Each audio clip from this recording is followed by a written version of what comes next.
હું માંડવી તાલુકાના નાની ખાખર ગામનો રહેવાસી વેલજી નારાયણ ચોલા, ઉંમર વર્ષ 74। હું આજ છેલ્લા 4 વર્ષથી 18થી કરીને 21 સાલ સુધી લડત અધિકારના હક માટેની મંજૂર કરેલી જમીન માટે લડત કરી ત્યારે મને જમીનનો ન્યાય ના આપ્યો, તો મને ભાડાપટ્ટીની જમીન દીધી।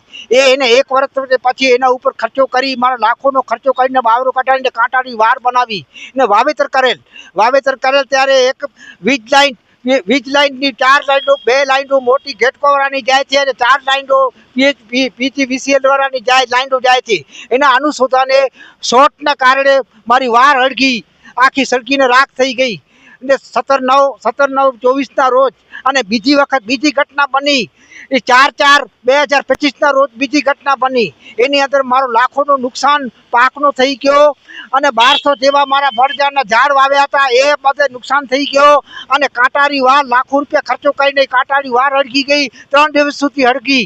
એના બાબત અમને પોલીસમાં ફરિયાદ કરેલ, પણ પોલીસે આજ દી સુધી ફરિયાદ એની કોઈ બી જાતની કાર્યવાહી કરવામાં આવેલ નહીં।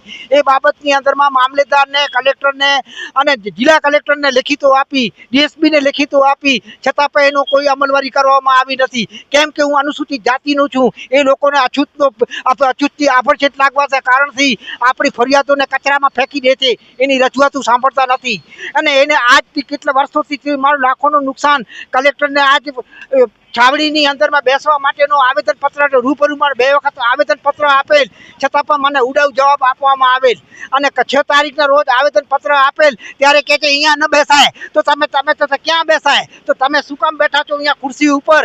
તમે આ જિલ્લાના મેજિસ્ટ્રેટ છો, તમને હુકમ કરવાનો છે, એનો ન્યાય તમને આપવાનો છે।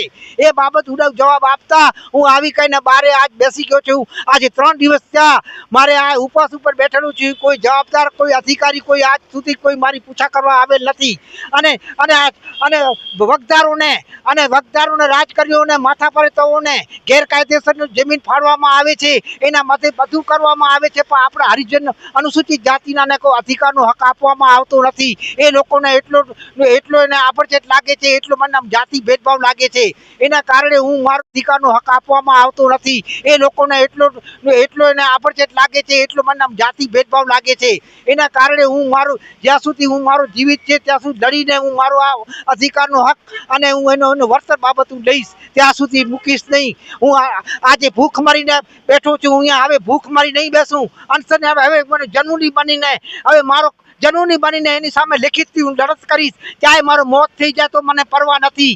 એ બાબતની અંદરમાં હું ખુલ્લી ચેતવણી કલેક્ટરને દઉં છું, તે બાબતે વિચારી લેજો અને જેવા અત્યારે સુપ્રીમ કોર્ટના જજોના ઉપર જૂતા મૂકો છો, એની સાથે અમારા ઉપર અત્યારે શું એના ઉપર મારા ઉપર વર્તાવ થતો હશે।